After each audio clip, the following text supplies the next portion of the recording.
All right, ladies and gentlemen, if you are hearing this, you have once again tuned in the Consequence of Habit podcast. This is your host, JT. That was quick. I said that too fast. It's like I'm Bone Thugs and Harmony.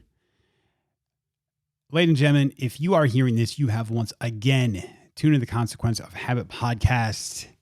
This is your host, JT. It's going to be that time of year. 2021 is winding down. Hopefully you guys had a great year. Well, as good as you can have during a pandemic. I know personally for me, there were some challenges, but man, I am just super grateful. And with that said, I want to say a massive thank you to all of you for listening to this podcast, for checking it out, leaving reviews, good, bad. You know, I'm going to even thank the bad ones, you sons of God. Joking. And I want to say thank you to all of the people that have supported us as we've evolved into the nonprofit. That goes both financially and through guidance. This stuff is not my wheelhouse, and I am learning on the fly. So I've really needed the support and guidance from some mentors. And when we talk about support, I need to give a special thank you to Athletic Brewing Company. You know, these guys have been kind of my ride or die. They were with me when I quit drinking. I mean, they didn't know it, unbeknownst to them. But they were part of my journey when I quit the booze, but really still wanted the taste of some amazing beer. They were there. They've been there as the podcast has grown, supported me, supported the podcast, and just recently they've invested in what we're doing, what our mission is with the nonprofit. So I can't say enough about Bill and Mason and Julie and everyone at Athletic Brewing Company. Dermot, you as well. If you guys want to check them out, if you haven't had them, I'm going to do you a favor. Use the promo code capital COH20 and get 20% off your first order. I also want to give a shout out to Airborne Outfitters. Check them out on Instagram. They've been massive in supporting us as well as individuals. Eric, you're out there, man. Thank you. Delaware Goes Purple. Jay Schiffman. I can't say enough about you. All right, that's enough housekeeping. All right, that brings me to this week's guest, Mr. Jeff Harris. You know, I've talked to a lot of people throughout this process of the podcast and the nonprofit, and every once in a while, the people I talk to become true friends. And Jeff 100% falls into that category for me. Jeff's story is so intense, or it's so extreme. When I first heard it, I wasn't even sure it was true. When I heard what this guy went through, I mean, the fact that he didn't eat solid food for over a year, that he was sleeping sitting up and only getting like an hour or two of sleep, because he had this medical condition where he couldn't swallow. I think it's called esophageal Achalasia. I apologize if I'm butchering that, but I believe that's how it's pronounced. And as intense as that is, what really blows me away about Jeff is his outlook on life. I mean, the guy didn't stop doing stuff. He was still CrossFit, and he was still doing insane runs. And man, when we talk about not feeling sorry for yourself, man, if there's a T-shirt about not feeling sorry for yourself, Jeff's picture should be on the front of it. He's been absolutely amazing, helping me through some of the business side of the nonprofit. I look to the guy as a mentor, and I truly believe you're gonna enjoy his story. So, enough from me. Please welcome to the podcast, Mr. Jeff Harris.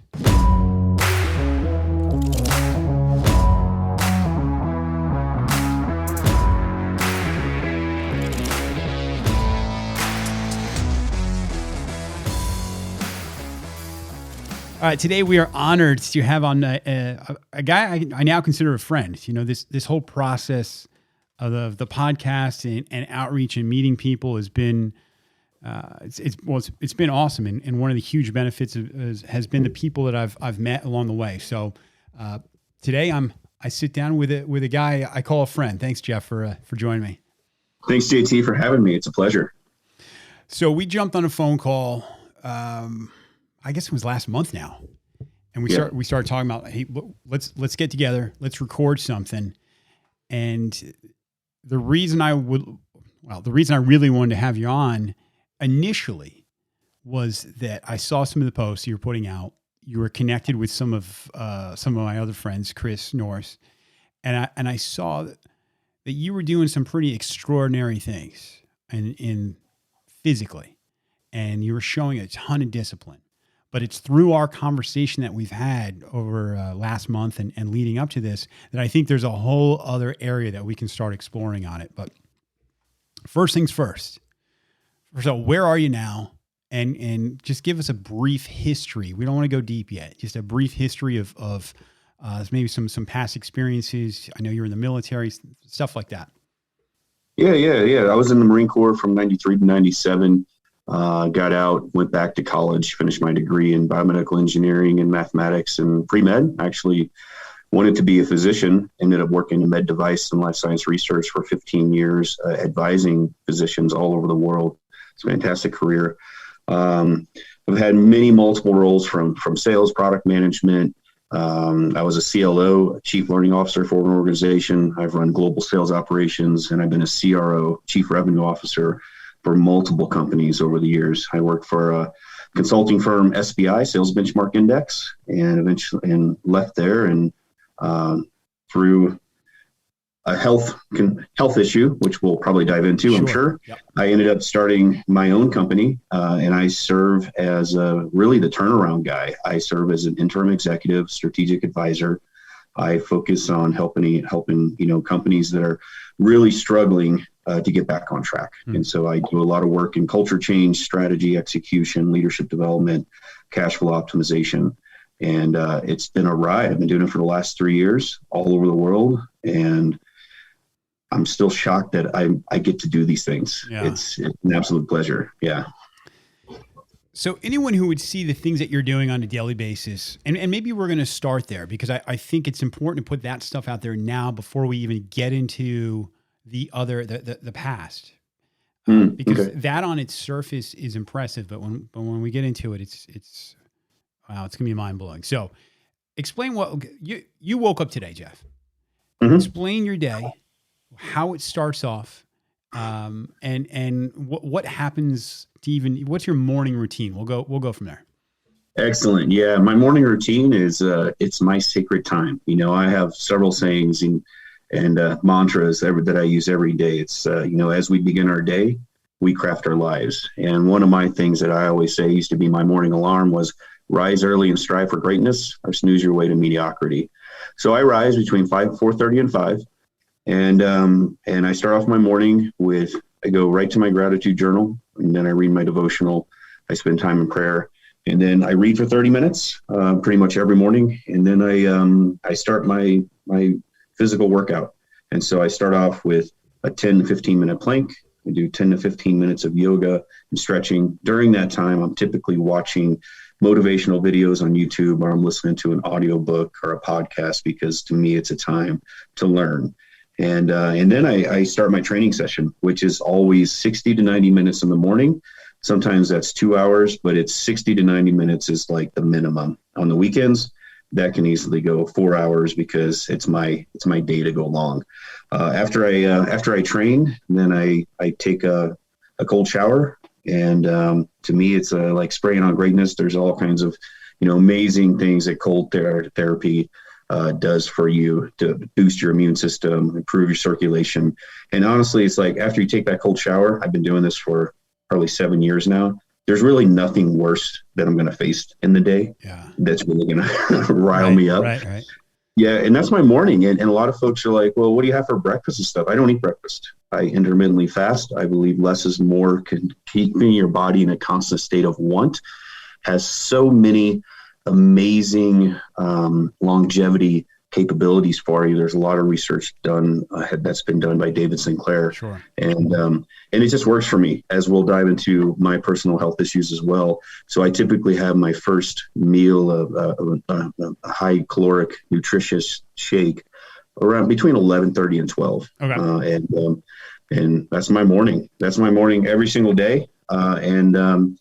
It's really something that it's like this chain that's never broken. My entire life, like everywhere I travel, no matter what I do, my morning is based off of that morning routine. It's kind of like my self-regulation. It's how I boot. It's like booting up this software program for the day. Yeah.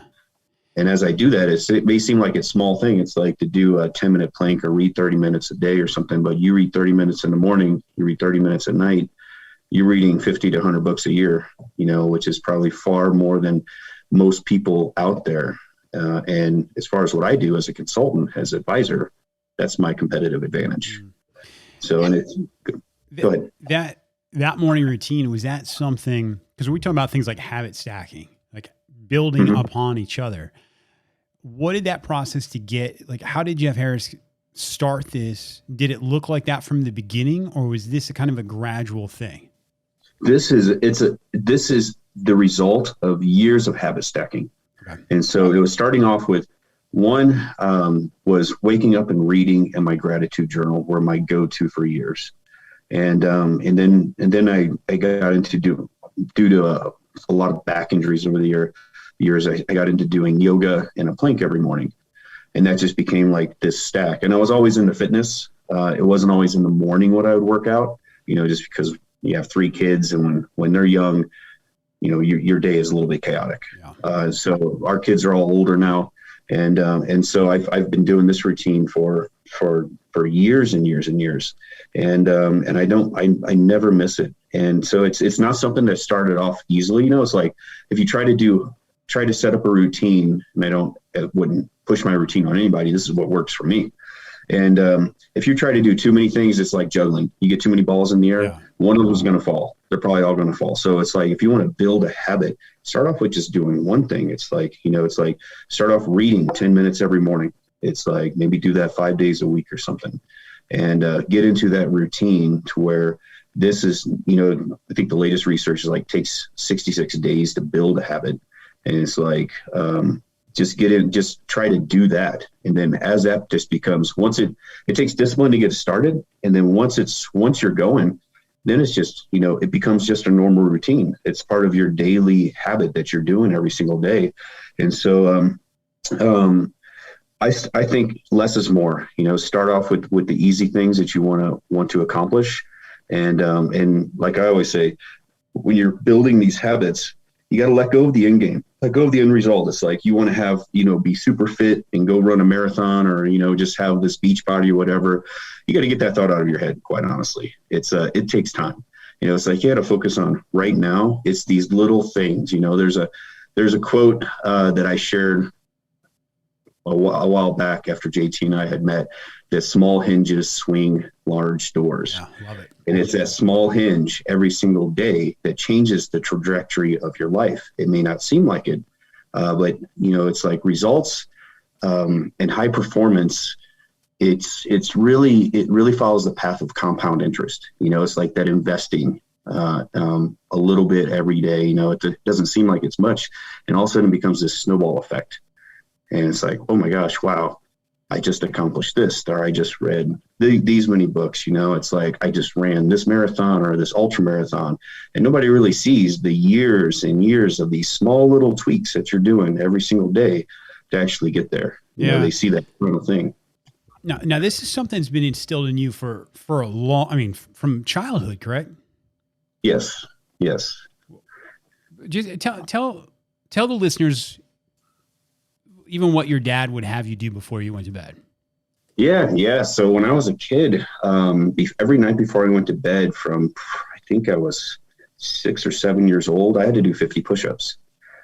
And I didn't understand. I just, why? It's like, why do I have to do this? So like, where he grew up and on a farm and stuff, he's like, some of his uncles had to do 200 every morning before they could eat breakfast. And that was after doing all the chores. And I was like, why? And he's like, trust me. He's like, they were very strong men. He's like, and someday, he's like, when you're older, when you're an adult, he's like, you will be super strong. He's like, but just having this discipline to do this, it's going to lead you to creating more disciplined habits.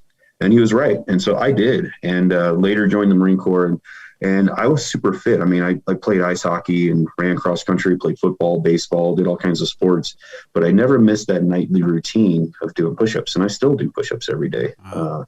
It's like, it's just part of who I am. I don't even think about it. It's just like, yeah, I'm going to bust these out. But that from a young age, and we'll get more into the story too of like some of my discipline routines and why habits are so key to my life. Having a structure around everything, it's absolutely crucial. And I'm thankful for some of the things that my dad enforced for me to do, because like when I got older, I got into martial arts, I got into boxing, and my dad taught me a lot, and he had me practice so many hours a day, every day, from when I was in 9th grade all the way until I graduated high school. And when I got in the military, I was actually invited to be a guest instructor for a lot of the courses in the Marine Corps. And I never attended a particular school and did all that. It was just, we lived way out in a farm town. My dad, he was a Golden Gloves boxer. He was a successful martial artist. And so he would teach me. He's just like, but I only teach you. He's like, if you spend this much time practicing every day. And so that just became ingrained a part of my like daily habits. And it was really rewarding at the end of it all, because it taught within me that if you want to achieve something and be great at it, it requires discipline to build this routine into your daily life. You mentioned it's part of who I am. Yep. And there's another part of who you are that your father, the military, these habits were preparing you for something without you even knowing it. Let's get into some of your medical condition, how that kind of came to be, and like I said before we even hit record on this, one of the things I'm really interested in is this morning routine of yours. Your everyday habits are, well, one, they're unique. They're disciplined, and anyone can look at that and go, good God, man, Jeff Harris is one bad dude. He's a disciplined guy. You do a great job in explaining that it's these small tweaks that kind of got me there over a period of time. But it's the part I'm really interested in is it's built a mindset.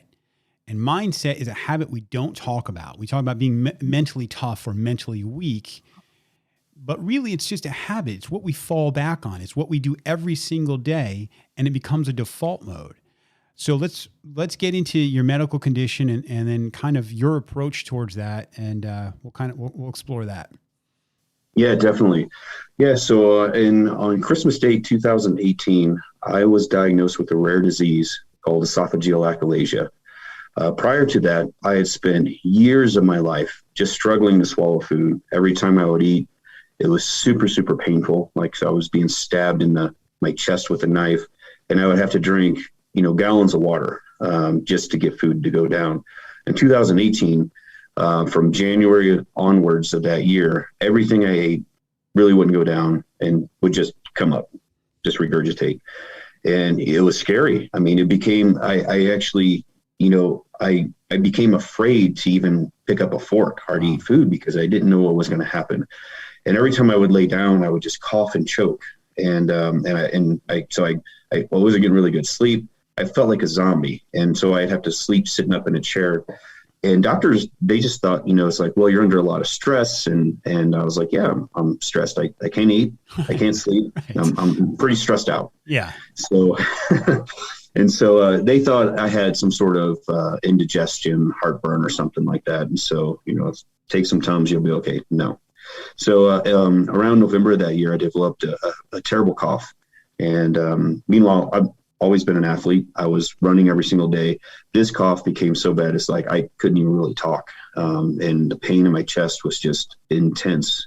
So Christmas Eve night, we had a lot of family over, hosted them for dinner.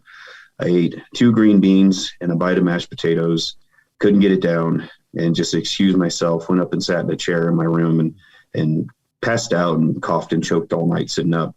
The next morning, kids open up Christmas gifts, and I just collapsed on the floor. I just told my wife, I was like, look, you got to take me to the hospital. I can't even drink any water. I feel like I'm drowning. There's something wrong. I can't breathe.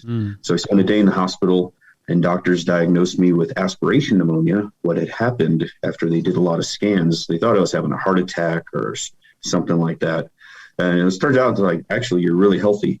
But they're like, if you hadn't sought medical attention when you had, you'd probably be dead in the next 24 hours because your lungs are filling up with fluids. I was like, where are the fluids coming from? And they're like, your esophagus is completely compacted with food. And it's just in it 4 times its original size. And the fluids are draining into your lungs and killing you. And they're like, and the reason why it's clogged is you have a severe stricture at your lower esophagus that is about the size of a cocktail straw. I was like, what does that mean? They're like, have you ever heard of a disease called esophageal achalasia? I was like, no. They're like, it's a rare disease. Nobody knows why you get it. You got it. You're 1 in 100,000 people. Wow. And so I became a case study. Literally, doctors all wanted to come see this guy, in this room who had achalasia. Like, we've never seen this before. And meanwhile, they're talking in the room, almost like writing me off, just like, oh my gosh, like this guy's life it's like, it's never going to be the same and blah, blah, blah. And I'm like, hey, I'm right here. Hey guys. I'm still in the fight. Yeah. It's like, why don't you get me on the team here so we can talk through this to figure out what the next steps are. Yeah. You're like, my ears still work. I don't know if you guys know that. Yeah, exactly. It was almost just like, oh, so sorry for this guy. It's just like, he's going to be tapped out. And I didn't see it that way because a victim, the victim mindset, really you see failure as a sign to stop. And I didn't even see that, from that moment, because to me, a winning mindset is seeing a failure, a challenge as an opportunity to learn and grow. And even from that day, whenever I learned that, I was immediately just like, okay, how do we work this problem? It's like, what can I learn about this? I'm immediately on my phone. I'm Googling everything about achalasia. I'm reading citations. I'm finding out who the experts are, all this stuff. I'm trying to connect. It's like, okay, what do I got to do? And so I'm in the hospital for a week. I recover to recover from pneumonia, which actually took quite a while. My lungs were in bad shape. Thankfully, I was a runner. But I had a procedure to clean out my esophagus. And I was placed on a liquid diet for 10 days.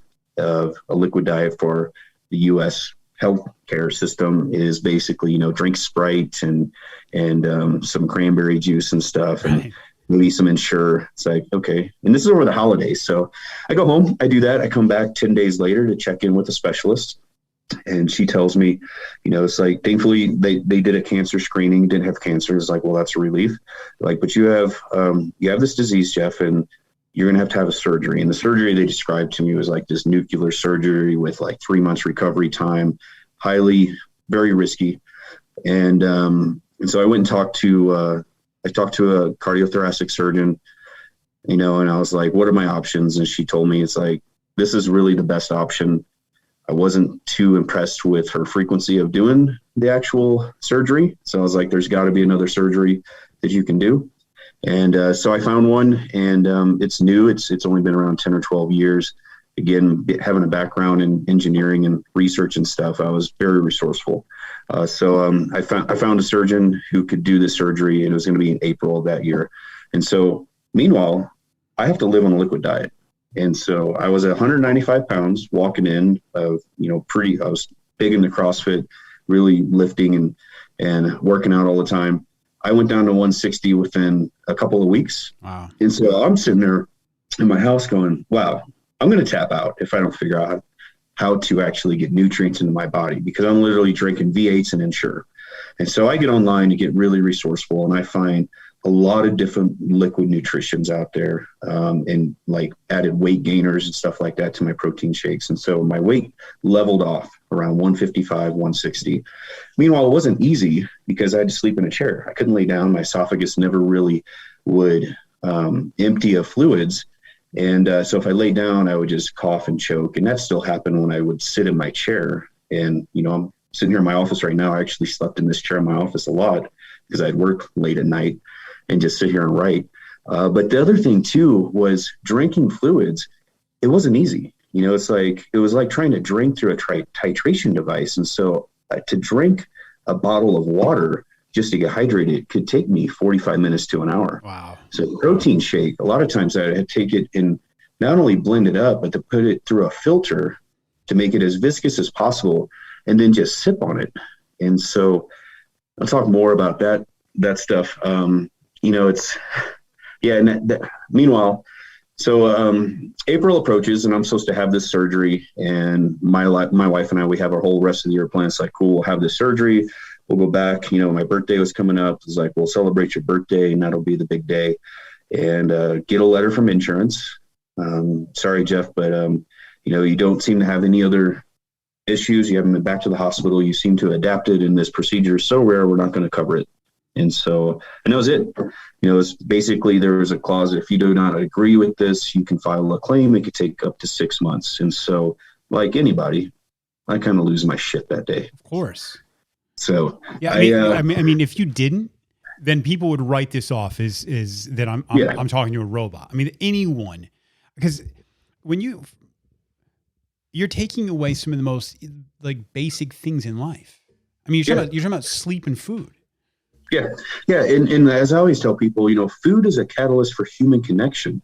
I was on a journey for those 4 months in like literally psychological isolation. It's like, if you never sat down at a dinner table and haven't eaten in months, to watch, your family eat and try to sit there and be calm when you're starving while folks might be complaining about my food is too hot, or this is too cold, or this is too spicy, and then see food thrown away. And then, you sit down at breakfast while everybody's eating, and they're already talking about what they're going to have for lunch and dinner and stuff. And you're like, wow, we waste a lot of food, yet we've built this habit around everything is around food. It's like you sit down at night to watch TV, everybody has snacks. Well, you can't eat, you don't have a snack. And you start to see, it's like a lot of our habits around food is just that. It's become this habit of, it's just a connection and it's something to do while we're being entertained. And so that was taken away from me. But yeah, going back to the story. So yeah, I kind of lose it that day, but my way of losing it was like, I'm going to do something productive. I'm going to go work out. And so I spent hours just kind of thrashing myself. But I always would have this thing. It's like, okay, I'm going to, it's not all sunshine and rainbows. It's like my thing going through that was maintain a positive attitude. First off, have an attitude of gratitude that you're here in the fight and you're still here with your family. And so my thing was, I'm going to work out. When I get done with that, that's it. It's like, I'm back on point. I'm back on the mission.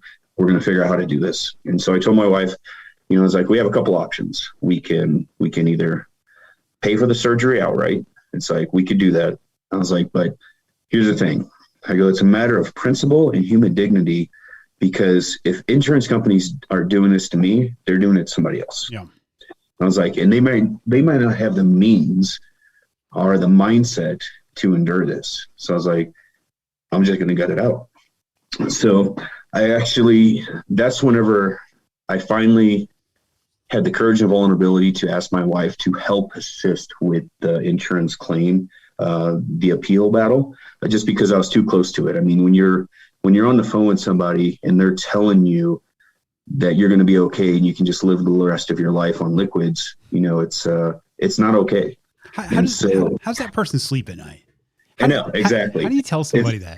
Yeah, it's like, literally, man, it's like, I'm sitting here starving to my death and you're telling me I'm going to be okay. It's like, what kind of quality of life is that? Yeah. And at the same time, I felt like I was being penalized because I became so disciplined with living on liquids. And I really was, I learned how to thrive on it. It's like, I got healthy. I got through my pneumonia. I learned to adapt on a lot, on so much little sleep. But I just got really more into endurance things. And so I did triathlons during that time and climbed a lot of mountains. And I felt fantastic because when you can't eat food, there's no cheat days. And I read Rich Roll's book, and how he went from an alcoholic to this amazing endurance athlete and stuff. And he talks about a lot of his diet in there is completely plant-based. And I was reading it, and he had a lot of his recipes in the back.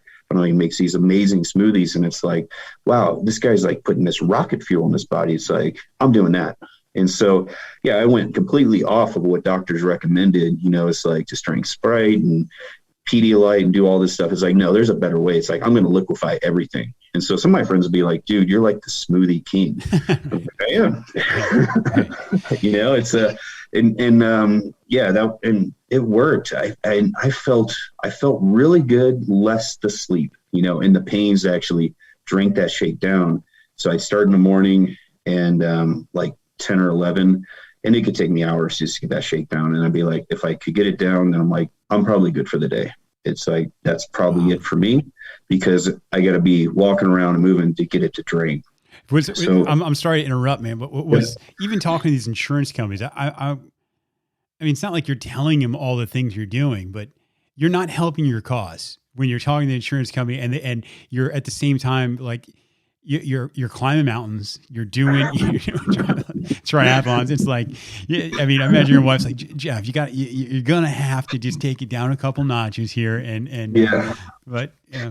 Well, it was after I was denied the claim, actually, when I really was just like, I'm going to see what I can do. I'm going to see what the human body is capable of doing. I'm going to prove these guys wrong. And if this surgery isn't approved someday, it's like, I will pay for it. I'll bite the bullet. I was like, I'm going to endure this as long as I can. And I also thought of it as, there's no survival guides. There's no books written on this particular disease. People go on and try to Google things. And when it comes to a victim mindset, I found a lot of different groups with people around the world who try to support each other. No, they don't, because victims, they actually seek out people to reinforce their beliefs. And what I found was it'd be like a victim mindset group. It's like poor me, it's like, and so they look for, it's common, especially with this disease, to look for other people to validate your own self-made limitations, that I can't eat food, so I can't live life anymore. Where my mind was like, no, I actually spent a lot of time alone observing my thoughts and my behaviors, because I see this as an opportunity to learn and grow. Because at the end of the day, I'm not a victim of my circumstances. I'm a product of my choices. And so I'm going to choose a good attitude and to put the right nutrients in my body and just be grateful, even though that I can't eat. I'm like, at least I'm not on a feeding tube, It's like I'm not checked out of the game. Yeah, but so I actually go ahead. And that's the part that really strikes me, because how do most people, you're a fan of Stoicism. The Stoics would say you can't control your circumstances, you can control your reaction to them, and you can tell that to somebody. But where does that come from? Like where there, there's a reason that there's these groups, and these people are probably happy to find somebody else who can at least identify with the shitty cards they've been dealt. Even though that wallowing in that and being a victim does nothing. So where do you think that comes from in your mind? It's all mindset. It's just what you said. Is the victim mindset to me is people focus on what they can't control instead of what they can. They totally ignore it. And honestly, playing the victim card in life is like playing your get out of responsibility free card. It really is. Because once you play that card, it's kind of like, I no longer own my journey. Whereas my mindset, which is more of a, I'm going to win this damn thing, is I'm going to own my journey. I'm going to own my struggle. This is my responsibility. The only person that's going to get me out of this valley of darkness and starvation and hunger and cold and despair is me. It's like, and granted, there's going to be people that are going to help me along the way, but I have to choose to want to go there. And I think it's a problem in society. It's like so many folks see discomfort as something to avoid, and like as Stoicism, it's the opposite. It's like, as a Stoic, discomfort is part of growth. Yeah. It's like, and I believe, it's just like, I have a lot of different mantras and sayings, as JT, and one of them is, I believe that greatness hides on the other side of pain and suffering. It's like, you have to journey deep into discomfort. You follow and you see some of the workouts I do. And what you'll notice is it always looks like a sandwich, however it starts, it goes through some kind of rigorous thing and it ends the same way, whether it's like, doing a couple hundred burpees, running 5 miles, biking 50 miles, run another 5 miles, ending with another 200 burpees. It always starts and ends almost like a sandwich, because I view training as like journeying into the depths of discomfort. It's like journeying down into this pain cave. And once I get down in there far enough, my goal is to go a little bit further than I was yesterday, to just start exploring over here, exploring over there, seeing what my true limitations are, trying to see what the potential is. Because at the end of the day, it really comes down to this mental toughness, this mind game. And a lot of the things that you see that I post on Instagram and stuff, it's not to press people, it's to press upon them, especially folks with my disease, that life doesn't stop just because you can't eat food. You know, it's there's more to life. The human body is this highly resilient machine, but that all comes from the mind. And so my mindset, first train for mental toughness, and then your strength, your endurance, all of that other stuff is just a byproduct of what you're actually trying to achieve. And so the things that I write out on a card, either every night or in the morning, you know, they're brutal. And I look at it sometimes just like, the average person would probably do that. It's like, you have to refuse to be average. It's like, how can you make this more difficult? You know, because at the end of the day, it's like, once I get through it, it's really this mental satisfaction. It's like, my mind is stronger now. It's like, I've added this, as David Goggins says, like, my mind has been calloused, you know, another 1% today. It's 1% stronger. And yes, my body grew as well. But the real thing is the mind, because when life punches you in the face, as Mike Tyson says, and it's going to punch everybody. I'm just here. It punched me in the throat pretty damn hard. What you have to think about is you have the choice. You get to choose how to react, but it comes from your mindset. And building mental toughness is a habit. You know, it's like, we think that we just go to the gym and we work out or we read books to get smarter or something. But I think what we lack as a society is this, this intentional journey into adversity and discomfort to build the resilient mindset that you actually need. So when the shit hits the fan, when COVID hits and, oh my gosh, you got to live in your house for 3 or 4 months, you know, it's like, you can do that. You know, to me, that was a piece of cake. I'm sure. Well, you even mentioned like intermittent fasting. Intermittent fasting had to, when somebody says to you like, "Hey, I'm doing some, I'm fasting," you must be not that impressed. I mean, the fact, like, I always ask them for, you know, why they're doing it, for how long, and because as you know, further on my journey, so we ended up battling health insurance that year, my wife and I, and my physician, for 6 or 7 months. We went through 3 different appeals, got our case won. This procedure is now approved for anybody who has this particular disease. Fantastic. Which that to me is the significance about it all. But in order to undergo my procedures, I first had to fast for 10 days on apple juice and Pedialyte. And it's like, okay, cool. I haven't eaten, in 300 something days. Cool. Let's make this more challenging. But I just saw it as like, all right, this is what I got to do. I'm doing it. And so November 10th, I got up and I had my last protein shake on November 10th, and I didn't realize that I would go until for 40 more days before I even had a protein shake again. And so I lived on apple juice and Pedialyte, and eventually those were taken away. So I had 3 surgeries. The first 2 surgeries that I had, I would wake up because they put me under an anesthesia, and I'd wake up and I'm like, what happened? And they're like, sorry. My wife is usually sitting there and she'd be crying. She's like, they couldn't do the surgery. I'm like, why? And they're like, because your esophagus is such bad shape. And so think of it like this, like if you were to pour apple juice into a cup or something and just leave it there for, 10 days or something, it's going to get pretty yucky. And that's what was happening in my esophagus. Was I'd be pouring apple juice in there and it would just sit there. It wouldn't really drain. And so it created all this gunk on the side of my esophagus. So they couldn't go in and do the surgery. And so I was just shocked. I was like, okay, what do we do here? Do I stop drinking that? So I'm just drinking Pedialyte. The second surgery fails. So I talked to my doctor and he's like, Jeff, we can try this one more time. He's like, there's only one possible way this could work. And I was like, tell me. And he's like, I can't force you to do this, but I can ask you if you volunteer to go NPO. I was like, what does that mean? He goes, no liquids via mouth. He goes, you got to do it for 7 days. That should allow your esophagus to stay clear. He's like, because I just cleaned it out when I was in there. And we'll try the 3rd attempt. And I just looked at him. I was like, okay. And he's like, what do you mean, okay? I was like, yeah. I was like, this was up in Denver. We live in Colorado Springs. Like, I'm going to go home. I'm going to get a stack of books. I'm going to get my computer, because during this whole time, I was a CEO of an international organization, turning it around.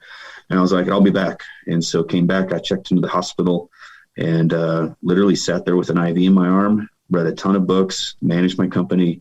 And my wife was actually really sick, so I was isolated because I couldn't take the risk of getting sick and not having the surgery. So I actually didn't see her until the morning of the surgery. Had the third surgery. It was successful. Came home, was still on clear liquids, although they let me drink a clear liquid protein shake, which was amazing. But it was fantastic because I picked up this clear liquid protein shake, like 16 ounces. And for the first time ever, I chugged it in like 5 seconds. I mean, that used to take me an hour, and I was just like, wow. And so I ended up going back on protein shakes. And then on Christmas Day is when my doctor allowed me to try scrambled eggs. And it was the best meal ever in my life. And then I went back on scrambled eggs and cheese and protein shakes for about 3 months, and COVID hit right when we wanted to go out and celebrate our restaurants. And so we just had to laugh, though. I was like, you can't make this stuff up. But I've gone back. I eat a lot of soft foods. Honestly, I can't eat things like, I say I can't eat it, but I get to eat soft foods and drink protein shakes and stuff like that. So it keeps it's great because of my fitness regimen. It's like, I don't go off of it because I can't. So I can't do things like pizza and sushi and steaks and burgers and bacon and all that stuff. I just can't eat it because I can't swallow it. And I have a giant hole. There's no sphincter leading down into my stomach. It's just empty. So if I were to eat things, it could cause acid reflux, which would cause a lot more problems. Yeah. And so one of the reasons why I work out on an empty stomach, it's best for me, is to have nothing in my stomach so it doesn't bounce around and cause some sort of reflux and burning sensation in my esophagus. And so it works for me. But yeah, going back to, the victim stuff, it's, well, let me stop you. Hmm? You talked about some of the people that motivate you, some of the people you look up to. Who are those people, and what is it about them that you can identify with? Yeah, I think number one is David Goggins, which I happened to be reading his book when I got out of the hospital. And it really helped me that year because if you don't know his journey, I highly, recommend checking out his story.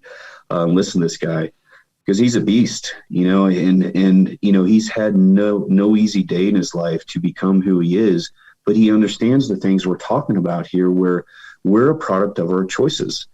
And the way I identify with him too is because he pushes himself, to the absolute extremes.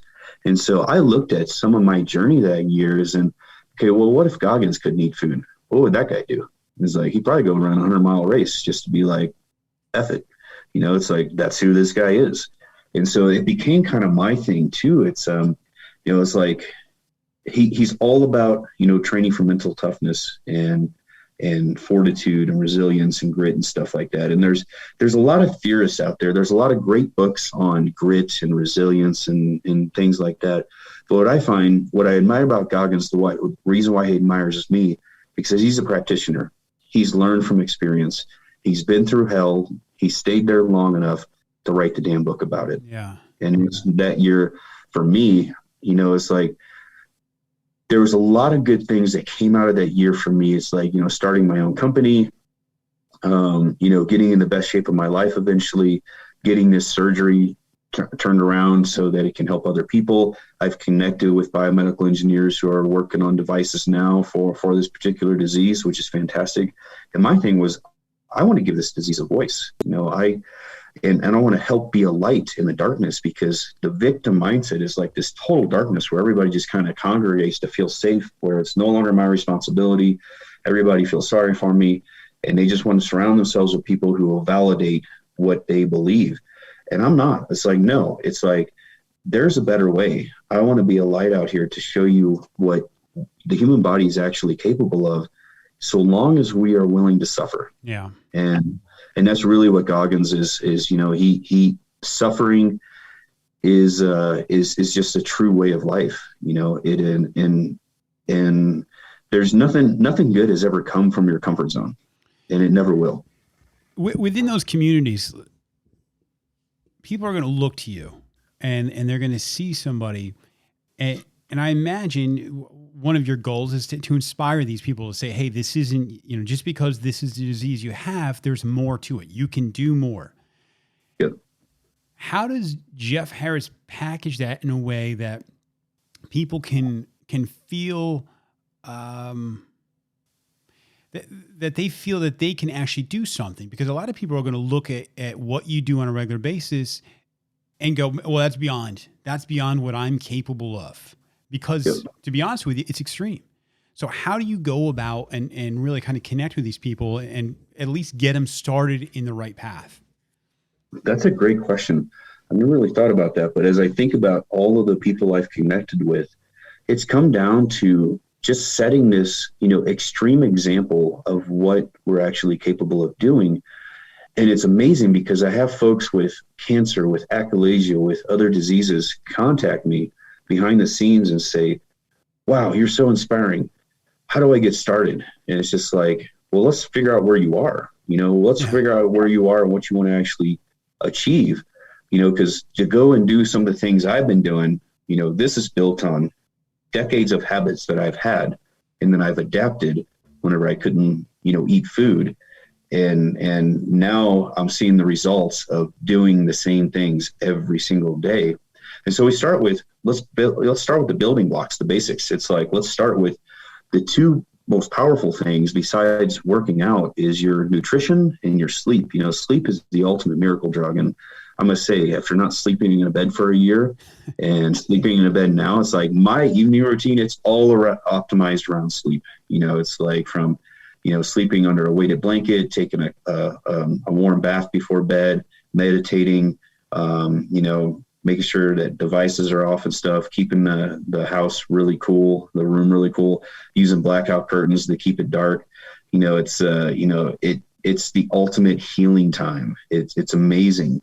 And you need that. And in this country alone, it's like, there's so many people, it's almost like this badge of honor. It's like, I can go so long without sleep. It's like, trust me, I've gone longer than anybody, especially being in the military. And, those who think that they can get away, with less sleep, or you're only cheating yourself out of life. You're never going to get that back. But we start there. It's like, let's focus on sleep and get your nutrition dialed in, because those are the building blocks. It's like exercise and stuff is like, that's like the tip of the pyramid. It's like, that's what people see, but it's the things you do behind the scenes with the active recovery and stuff like that.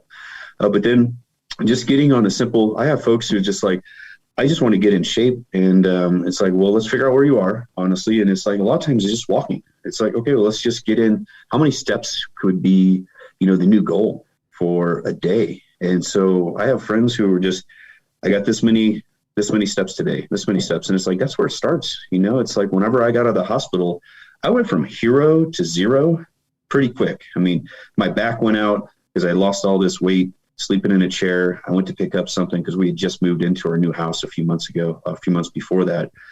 My back went out in two places. I could barely walk up the steps. Plus I had no lung capacity. And so to rebuild myself, that was all of January, most of February of 2019. It took a while. I started walking, and just to walk a half mile was like a big deal. And then I got up a mile and got up to 5 miles. And then I finally got back into running and working out and stuff.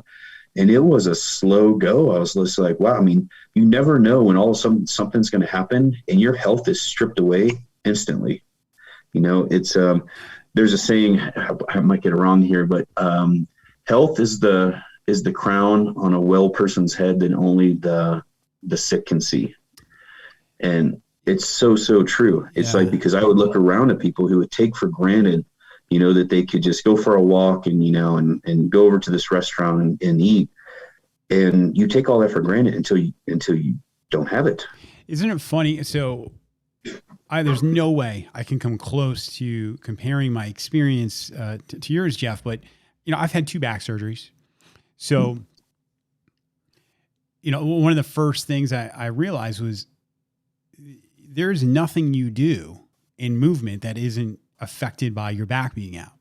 So, I would get in my car and I would realize I forgot my wallet in the house. And I was like, oh shit.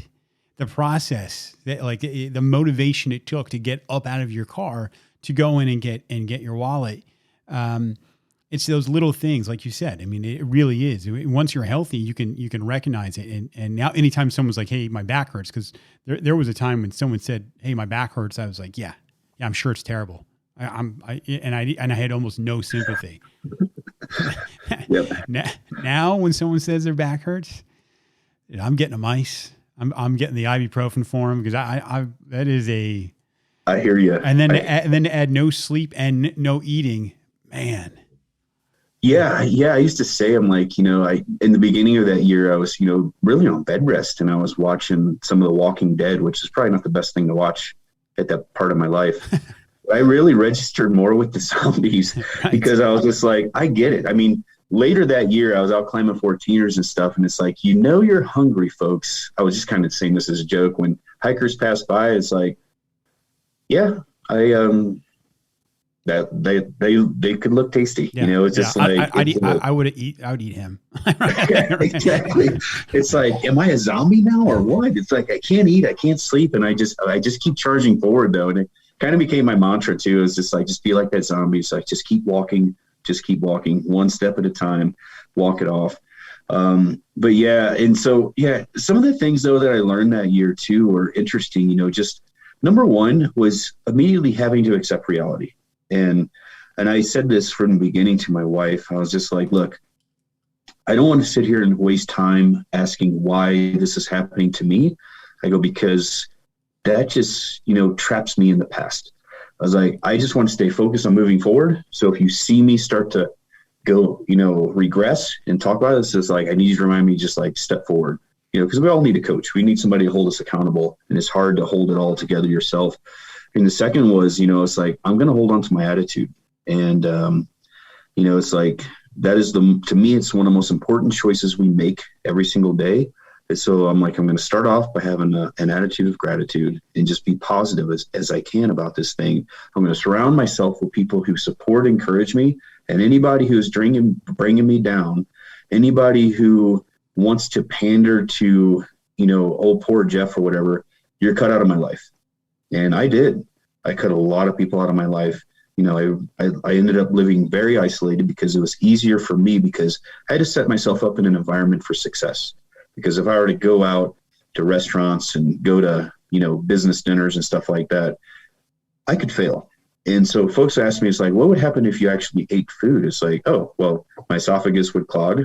I would get aspiration pneumonia again. And this time I'd possibly die. And, so I was like, yeah, I'm not going to do it.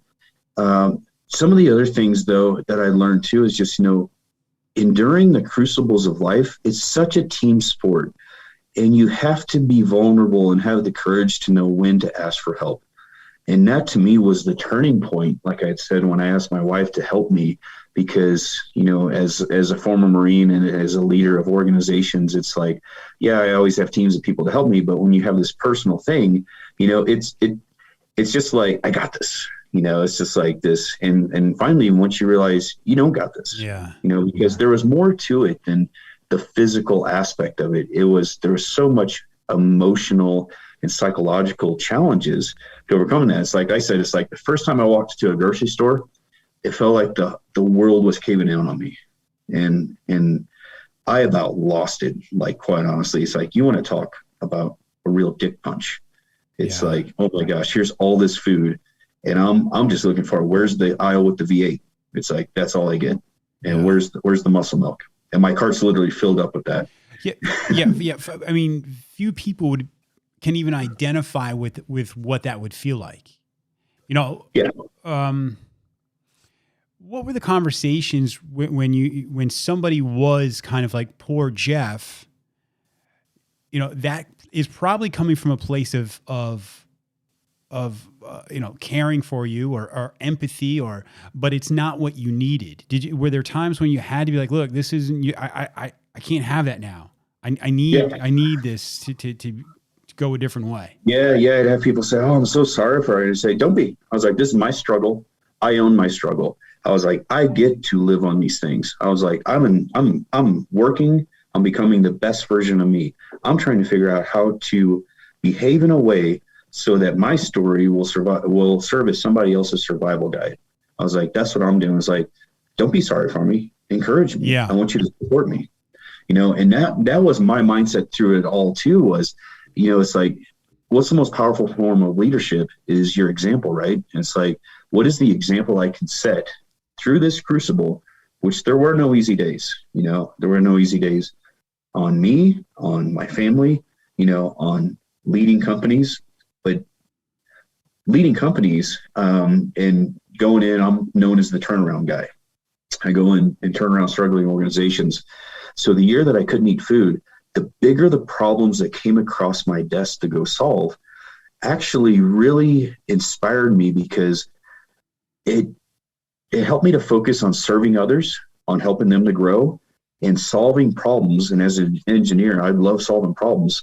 And it took my mind off the fact that I was starving, and I would lose sight of the, issues. I didn't have time to be victim and be like, oh, I'm starving, all this stuff, because I was just focused on pouring everything I could into my teams. It's like, you got to give to grow. You got to be, you got to be the leader that you would follow, even in the roughest of circumstances. And you were in the military, JT. In the Marine Corps, leaders eat last. Simon Sinek wrote a book on that, and he talks a lot about the Marine Corps leadership in there. It's like, yeah, great book. I knew this from experience, because I forget how many times I would get up in some foreign land and there's a colonel or lieutenant colonel, serving troops hot chow. And I was enlisted, I was a sergeant, and it was amazing. It's like, you have to have this servant mindset. That year at Thanksgiving, lo and behold, I was supposed to have my surgery and be eating food again. So I invited 20 people over, family and friends, for Thanksgiving. Well, my surgery didn't work. I still cooked Thanksgiving dinner. Wow. And I served everybody. I had my apple juice, and I had some vodka that day as well. Let's not be stupid. So I had to get through it. It's a clear liquid. And it was probably one of the hardest days of the year, but it was also the most fulfilling as well, because it's like, if I can get through this after not eating, and by then I'd been fasting for a couple of weeks, I was like, I'm going to come out the other side mentally stronger. And so, when you asked me about, how do I feel about people who are fasting? It's like, one, I encourage it, because there is so much good in it, and a lot of research done on intermittent fasting and things like that. And I think it's really good for you. It's really healthy. And I'll do it a couple of days a week, just for like a day now. But I know, it's like my wife says, because I go out to the mountains all the time, and I don't actually consume a lot of calories. She's like, I'm never worried about like something happening to you and you starving to death, because she's like, I know as long as you have access to water or water filter, she's like, you will find a way back as long as you're not injured. Yeah, you've proved that you can keep going on water, and that's it for extended periods of time. So I'm sure that isn't a concern of hers. Yeah. I was hiking the Colorado Trail last week with my brother-in-law, and he was concerned about how little nutrition I would take on each day. And it's like, I'm fine, actually. I was like, as long as we have access to water sources, I know that I can keep going. And, it's like, I'm not intentionally depleting myself. It's just where my health is these days. And, I have to eat really slow and stuff. My stomach has shrunk over the years, obviously. And I don't have like a massive appetite. And so, it's like, plus when you put highly nutritious food in you, you're satiated. It's, you don't have these empty calories of Doritos or, whatever it is you're eating that actually serve no purpose other than they make you happy, so you don't have that problem. Was your gut biome really messed up? I mean, I imagine it had to. Like, what did that look like? I have a slideshow of what that looked like. No, I'm joking. It was pretty bad. So yeah, after that year of, drinking all of my meals, and then after 40 days of being on that clear liquid fast, mostly apple juice and stuff, I had no more gut biome. So I had to, and my physicians, that nobody had seen somebody go through this, like I had. And so I just got, resourceful and went on probiotics, but it took several months of being on probiotics and, eating like yogurt and stuff like that to build up my gut biome again. So pretty much every protein drink I would drink for the next 3 months, within 5 minutes, it was through my system. Yeah. Yeah. And so, but also the other thing is, when you don't eat food for a year, your jaw muscles, they atrophy. And so I ended up I started chewing gum regularly just to strengthen my jaw muscles. And so I started off with a piece of gum. I would chew it for a minute and my jaw would be numb because I hadn't chewed food. And that was actually just kind of smiled. I was just like, okay, well, these are the things that, who would know this? Because nobody had been through this stuff. Yeah. So that was really, really interesting. And I know, your friend, John McCaskill. I said that? No. McCaskill. Sorry. John McCaskill. Sorry. The other one's McCaskill is a mountain biker. He just had on Nestor, the author of Breathe, and they talk about breath, and they talk about even how that changes the way you breathe when you're not chewing, when you're not doing things. It actually changes the way that you had taken air and the structure of your face. So I imagine that had to be. Yeah. And actually, if you look at pictures of me before and now, my facial structure has changed quite a bit from that experience. It's interesting. But that's a fantastic book, by the way. And what's interesting too that year, so I had to sleep in my chair. So I wear a night guard because I'm a clincher. Uh-huh. And so I couldn't wear it that year because if I wore it, I would get like saliva stuff that would drip down in my throat, and immediately I'd wake up coughing and choking. And I would do that anyways, but it just made it worse. So I couldn't do it. So I grinded. So after that year, I've actually been going through dental surgery after dental surgery to get several crowns because I cracked many teeth. I actually had one of my sides, I had to have a gum graft because I had grinded my gums like away. And I spent the last year making all that stuff happen, getting all that work done. And it was because I could not wear the night guard for a whole year. So I finally just finished the final one. I've lost count of the crowns and the gum grafts and stuff. I've had 3 of those. And it was all from sleeping in a chair, grinding, being stressed out and stuff. So there was some after effects of that whole ordeal that, still been kind of recovering from. The dental stuff is pretty straightforward most of the time, but it is funny because the first couple of times I come in, they're like, okay, Jeff, for this gum graft, you're going to have to be on liquids for the next day. Do you think I can do that? And it's like, I think we're okay. It's like, can I trust you not to eat anything? And I was like, I think you can trust me. Yeah. And so I share some of my story and they're like, oh, okay, you're good. Yeah. It's like, they apologize. Man. Yeah. Sorry. We didn't realize. Yeah. Hey, you mentioned just the grinding and just the stress. Other than just the physical fitness side, what's your meditation? What's your mindfulness practices that you do? I mean, you've said a gratitude journal. That's huge. What other kind of things do you? Yeah, so that's a good question. So I used to meditate daily as well. I actually have fallen off from it and trying to get back onto it because it was very, very helpful. We got you, Jeff. Jeff Harris has not been meditating like he should. Finally. Yeah. So, I'm human and there are certain things that, it's like that one had fallen off. I used to do a lot of box breathing and that was always super helpful. I actually do that still, especially when I'm driving.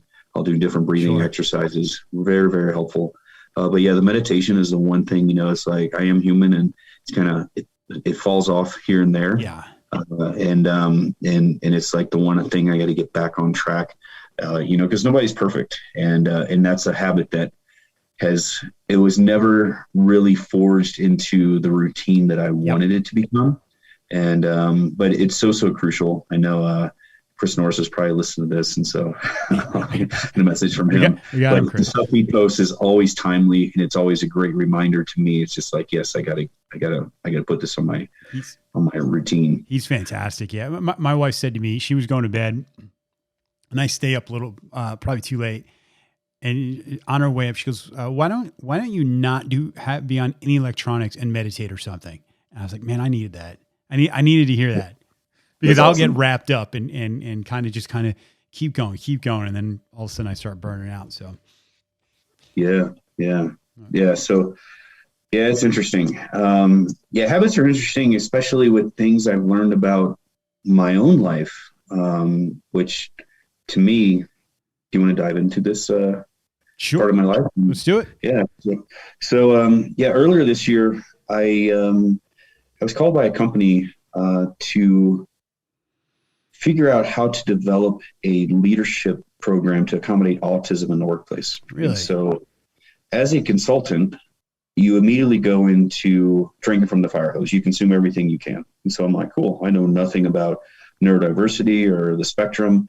And so I start devouring everything. I read a ton of books. I listen to podcasts. I'm on podcasts, on a podcast host behind the scenes, just talking to them. I'm talking to counselors.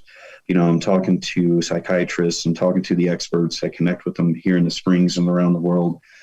And through that, it became a journey of self-discovery. And it blew my mind, because it went from me living my life in black and white to all of a sudden being in HD, because I went through my upbringing as a kid, and I can just go through. I spoke my own language until I was 4 years old. My parents never knew what I was saying. Then I had a speech therapist until I was in 5th grade. So I didn't really speak a whole lot. I could not be potty trained. I literally wet the bed until I was in 2nd grade, and along with other crap, it's terrible. I always preferred to be in isolation, just to be lost in my thoughts. I never had a best friend. I never wanted one. I was considered the quietest kid in school all the way through high school, my brother and I, which is interesting, because now I get, invited to give talks and motivational speeches. I always need a structure and order in my life and home. Like in my house, everything has a place in the house. If I notice anything out of place, I could flip out. I can go from the calmest person in the world into a gorilla. Until now that I'm aware of this, I actually don't do that. And it's actually helped my family and my wife tons, because they can never understand. It's just like, wow, that dish was left in the sink. Not sure what the big deal was. To me, it was chaos that was brought into the order. But it also explains why I follow, a very set daily routine. And there's quite a few more things, it's like I typically work in the dark. I listen to the same music. A lot of times I'll listen to the same song. Even on a 10-mile run, I'll listen to the same 3-minute song on repeat the whole time, so that I can just think. And I always just thought this was normal. Yeah, right. So just to back up, you get put on this project, and because of that, you start really researching what autism is, how I can best serve the customer, and it's through that you come to a realization that this is something that man, I'm fitting the bill. Yeah. So I went. So the journey continues. It's like just like working in the dark, listening to the same music. I'm sensitive to light. I wear sunglasses constantly. I've been known to wear them indoors. As right now, I look everywhere. I struggle to look people in the eye. It's one of the hardest things I do. And the only way I can look you in the eye is if I have known you for a long time. And even my wife, she knows when she's talking to me, I will look anywhere but her, typically. And it's very, very difficult to do. And I never understood why. It's a struggle for me. And honestly, if anybody interferes with my daily routine, it's like interrupting a software program, and I could lose it. And so some funny things about that, but I get consumed by projects. I'm a voracious reader. I just remember like the most abstract things. I took IQ tests whenever I was younger, and are actually after college, and scored in genius level. And folks are like, "How'd you do that?" I'm like, I don't know. It's just like, whatever. I was like, I don't really know what this means, but whatever. It stood out to me when I've heard you speak before, and leading up to this, doing research on you, Jeff. I listened to other podcasts, and your ability to recite parts of a book. And I was blown away. One, because it's so foreign to me. I said before we started that I have notes, and I have a hard time keeping track, and they kind of go all over, and that I'm kind of the complete antithesis of you in that way. What I want to get to is how do you think, once you've realized that, how do you think it's played into your reaction and your ability to get through those hard times because of your disease? How did those two, where do they meet, and where would one be a benefit or or opposite? Yeah. So it's interesting because when I look back now, living on liquids, I had this hidden superpower that I actually didn't know how to tap into, but it was just the way that I thought and behaved. It's like we're thinking, feeling, doing machines. And my thought was, well, if I just adapt this new routine, I behave in this way, this is how I'm going to think this way. I'm going to, drink this bottle of juice or whatever with this attitude, because that's going to make me feel good. And that's going to give me this result. And to me, that was just, it was normal. And now I look back, it's like the way that I got through that entire year was because of the way that I'm programmed, quite honestly. And there's so much more to it. It's like when I was in college, I have a super high affinity for math and data analysis. Like I read math books for fun, and I work problems for fun. When I was in college, I worked every physics problem, chemistry problem, and engineering problem, and math problem in my book, whether it was assigned or not, because I thought it was fun. It just fed this curiosity in me. And to me, it's beautiful. You look at this, it's like, wow, this is amazing. Look at this problem. But I was taking PhD level math courses as an undergrad for fun. And I would stay up all night working problems. And then in engineering courses and advanced engineering, I never worked in any groups. I worked alone. I would read the problems. I'd go for a walk. I'd come back. I'd stay up all night, write them all out from start to finish, get done right the first time. And then I'd bring it in, and people who would work in our groups were like, what'd you get, Jeff? And it's like, oh, this is what I got. And they're like, oh, that's totally wrong. It's like the 5 of us worked on this for days. How long did it take you? It's like, I did in like an hour. I was like, this is right. He was like, you can use this as the answer key. And it was always right. And I never thought anything about it. I was just consumed by it. And so a lot of the things I do now for companies is around data analytics and numbers and stuff and programming, just because I see these patterns. And I worked for an insurance company last year. One of the things the CEO was like, well, you don't know anything about insurance. Like, just give me your data. I'll tell you everything about your organization. And I still actually work with them.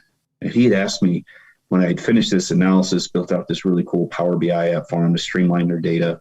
And he's like, are you like a savant? And I was like, no. I was like, this stuff's just fun for me. I was like, it's actually nice because I could sit at home in the dark and not talk to anybody. Yeah. What is it about? It's just the order of things? It's just seeing, putting it in its place? Yeah, it really is, seeing the order and the chaos. And that's why I'm attracted to companies that are in a bit chaos, a bit turmoil, because to me, I'm like, I got to bring order to the chaos. It's like, it's like a complex engineering problem, but really it's human engineering at that point. But it's like, I've had a hard time, or a challenging time in my life engaging with others. Unless somebody asks me a question or starts talking about something that I'm interested in, I'll ramble on endlessly, with extreme passion. And my wife knows now too to interject me, because if somebody talks to me and asks me a question about, exercise or stoicism or something, I will go off on a tangent. But otherwise, if it's just a common conversation, I don't get anything out of it, and I'm just checked out. Yeah. I'm just lost in my own world again. And it's one of the things too. It's like, I love my routines, my morning routine, nightly routine. I do a lot of the same workouts. I do the same running routes. I eat the same thing pretty much every day in my life. When I used to travel, and I didn't realize this, like I worked for a company in Houston for 3 years. I stayed at the same hotel, ate at the same restaurants, ran the same route for 3 years, every other week. And there was no getting me out of that. I remember my colleagues would be like, hey, you want to go eat here? You want to do this? And it's like, why? It's like, right. This is where I go. No, you don't understand. It's just not where I go. It's like, it's not part of the program here. But I've always had a high sensitivity to touch. No, I actually didn't like my parents to touch me. There's no tags in any of my clothes. That's been my whole life. And I never knew why.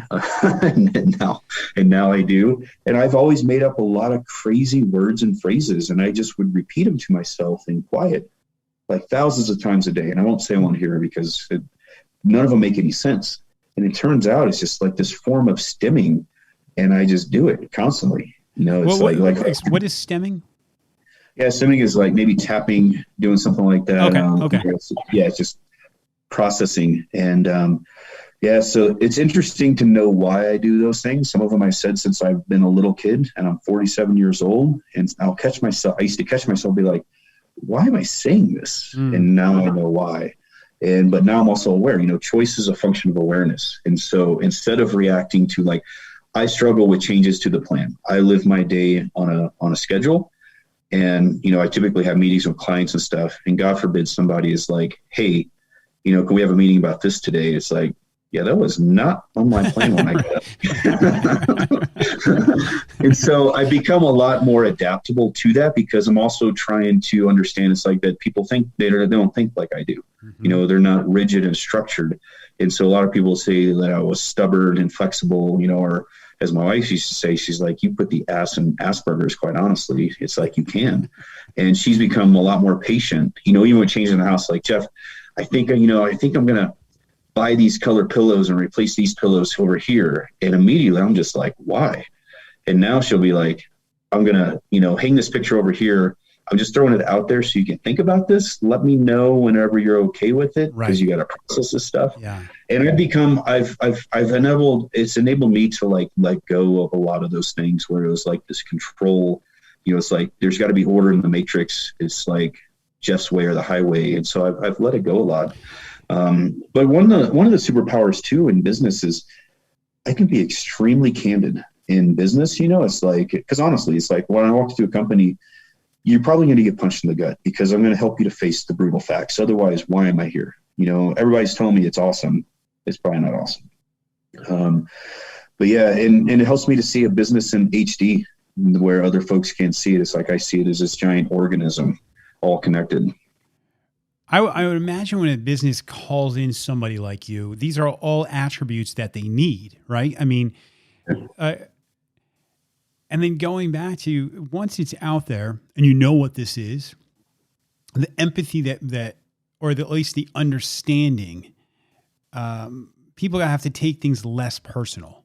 It's when you find out what the root cause is, it's like, I can only compare it to ADD. When I grew up, I'm like, what is wrong with me? There's something wrong with me that these people can do this, and it seems so effortless. And here I am struggling, and I'm so unorganized, and I don't get this. Is kind of my personality. And then you're like, no, it's not.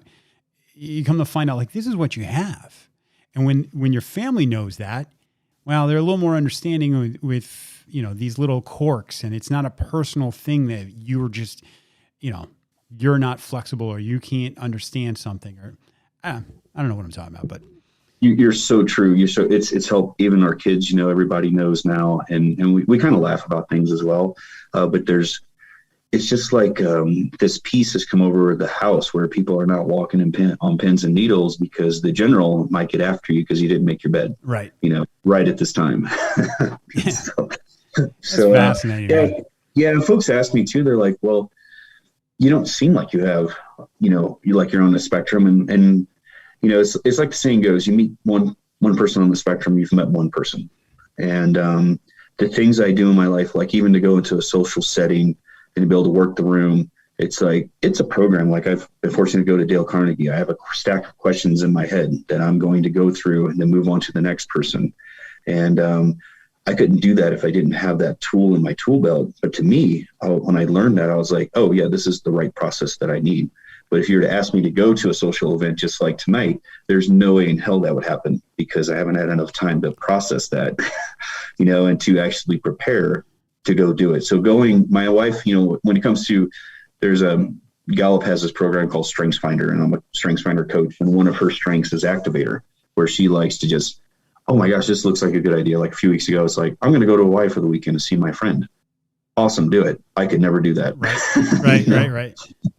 Yeah. It's like, it has to be planned out accordingly. So honestly, like going back to my disease, when my doctor told me that I could go back to eating food again, eating eggs, he actually told me I could do a lot more. I did eggs and cheese for about 3 months because my program worked then with my protein shakes and stuff. Plus I could drink them down faster. And so I was just like, why do I want to break something? It's like, what if I put something in and it gets stuck or, it gives me acid reflux or something like that. So it took a long time to just introduce like avocados, tomatoes, grapes. And it was just this slow. And then it's like, eventually it's like, I tried a piece of salmon, and then crab cake. And so it was this long, slow process where I think like my family thought like we were just going to go on this food tour of America and just go eat at all these restaurants. It never happened. And they were, people have been curious, like, I can't believe you just didn't like go here and go there and like have all this stuff. No, I know. It's like, yeah, man, I'm kind of resistant to change. Yeah. I serve organizations as a change agent, but when it comes to changing me, as my wife will say, it's like moving a mountain. It's like, good luck with it. Yeah. You're brought in because you don't change and you know what works. So you can go in and instill that. But no one's getting you to change. Yeah. And a lot of clients, they want everything done right now. And too much change will break a system. It'll break a team. And as I always tell them, it's like, you have to trust the process. Don't rush the process. And as I show them the things that we're going to implement and do, they get so excited. But it's like, it goes back to like juggling balls in the air. It's like too many things, you're going to drop them. It's no different. It's no different than your fitness goals. It's no different than the habits. It's all built off the same principle. It is. And in business, when you look at like the methodical cadence of like meeting execution and stuff that you implement in an organization, it takes a lot of discipline at first. Like I'm helping a couple of companies with this now, with like daily huddles, weekly meetings, pipeline and forecast meetings, quarterly business planning sessions and stuff. And it's difficult for them. But once you get it into a habit and a routine, it just becomes almost like boring and normal. Yeah. It's just like, and that's what companies that I worked with, 5 or 6 years ago, they'll tell you that today. It's just like, the system is almost just boring. It was so hard to implement, but it works. The trains are always running on time. There's complete alignment and transparency. It's like, we're always hitting our goals or surpassing them. And it's like, the culture is amazing. It all works. And it just, and it's the same thing with, going back to the building of the habits. It's those little bitty tweaks, those little things that really work. And sometimes companies ask me, it's like, Jeff, who thinks about running a business like this? And it's like a business that's bigger than you. It's like, this is how they think. And this is why I'm bringing it to you. It's because you want to scale up to this size. It's like 96% of companies in the United States don't make it above $1 million. And it's like those that make it up to 10, 20, 50, 100, $1 billion, they all think and behave in different ways. And it's helping them to understand that because they forge these routines, if you will, into their business. Again, there's a direct comparison. You say a business bigger than you. It's like, hey, how do you get that fit? Who gets that fit? Someone whose thought process is, beyond what you're doing right now. That's who. Exactly. Yeah, exactly. Yeah. Every next level of life and business demands a different level of you. And it's built, that one domino at a time. It's just like one domino. It only takes one domino, to like start this chain reaction. But it's that one little thing that you're going to do. I go back to Atomic Habits, and I think this was a saying I had before I had read it by James Clear. It was, and it's always a credit to him, and I love it, is that every choice we make is like a vote for the person that we want to become. And so if you put enough good votes in your ballot box, eventually, you're going to see the trajectory of your life change if they're good votes. And you can have the bad votes sometimes. As long as the good votes outweigh the bad ones, you are going to reach the next level. And so you always have to look at that. It's like, okay, am I casting the right vote with what I'm about to do? Yeah, so I've been working on a new a website for the nonprofit that's going to be going live. It should be live by the time anyone hears this. And that's the very first thing you see when you're on there is that exact quote from James Clear. It's so powerful. Yeah, it's fantastic.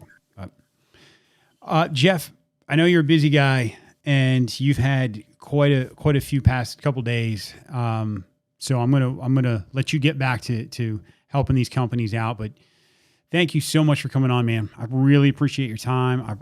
Your story is, it's inspiring, man. Hey, thanks, JT. It's been an absolute pleasure, and I hope we add some value to your listeners and your audience today.